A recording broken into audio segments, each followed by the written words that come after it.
Hey YouTube, what's up? This is Ben from ShouldIGetIt.com. This is the Photos and Stuff channel, and in this video we're going to be reviewing the lens which you're seeing footage from right now, and that is the Panasonic 25mm f1.7. Right off the bat, if you're looking for a photographer's perspective on this lens, that is not this video. Yes, I'm a photographer, but no, I don't use my GH5 and the 25mm for photos. I probably should, and I will as my travel camera, but for all of my portrait work, I still use the D750 and the Nikkor 50mm f1.4G. I really love this lens. I also like the 25mm on the GH5, but that's micro four thirds versus full frame, so hopefully you understand why I use that. Now, I'm gonna get started with that actually. I took a photo from the D750 and the 1.4G at f1.8, and you could see that I had the license plate, the Uglad license plate behind me, and it was very blurred out and you couldn't really read the plate at f1.8 on a full frame sensor at 50mm equivalent because it's a full frame sensor, right? I'm at f1.7 right now. You can still read this license plate, which is a few feet away from me. It is probably, I mean, my arm is about 3 feet, I would say. So it's about 3.5, 4 feet away. You can still read that it says Uglad. That was on my orange Mini Cooper, by the way.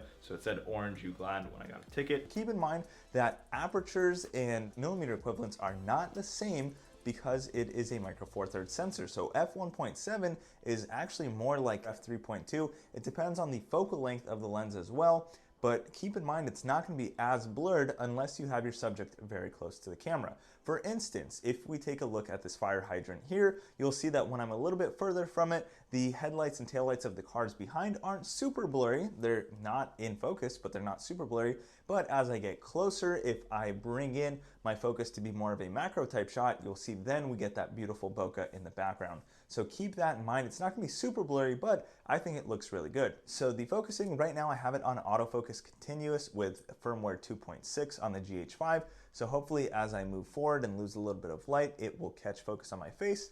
As I move back, you can see that it focuses very well for video.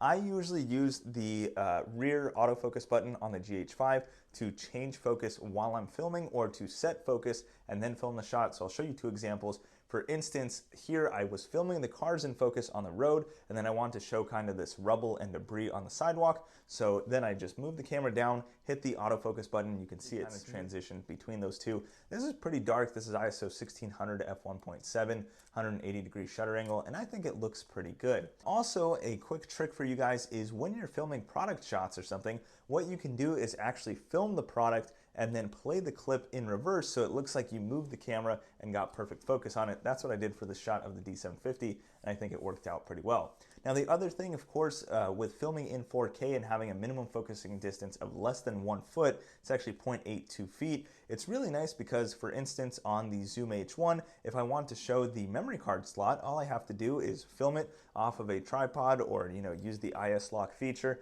and then I can cut into 200% with that 4K footage, and it still looks really, really good, and it kind of looks like a macro shot with the 25mm lens, so it works well.